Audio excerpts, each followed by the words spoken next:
네, 보신 것처럼 대법원의 고민이 깊어진 건 그동안 주거 침입죄와 관련한 다양한 의견과 논란들이 부딪혀 왔기 때문일 겁니다. 아파트 주민들이 택배 기사들을 주거 침입으로 신고하는가 하면 범죄 혐의자를 잡는 과정이 주거 침입이 될 수 있다는 법원의 판단도 있었습니다. 그동안의 사례들을 정종문 기자가 분석했습니다. 건강하고 안전하게 일할 수 있게 해달라는 전단지가 현관문에 꽂혀 있습니다. 지난 4월 서울 강동구의 한 아파트에 택배 노동자들이 돌린 호소문입니다. 택배 차량을 지상에 주차하는 문제로 갈등이 한창 달아오른 상황. 아파트 주민들은 택배 노동자들이 무단으로 침입했다며 경찰에 신고합니다. 택배 배달을 위해 매일 다녔던 곳이었지만 결국 경찰 조사를 받았습니다.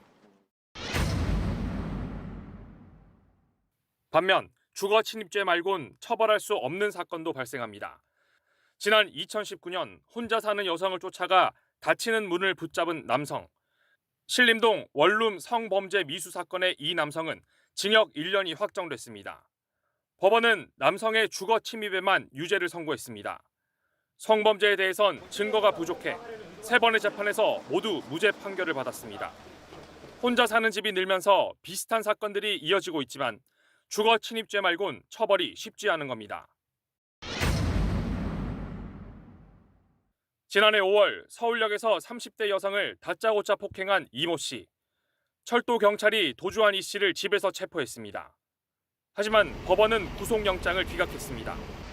당시 법원은 한 사람의 집은 그의 성체라며 범죄 혐의자라도 주거의 평온은 보호받아야 한다고 기각 사유를 설명했습니다. 이 씨의 집 문을 강제로 열고 영장 없이 체포한 게 잘못이란 취지였습니다.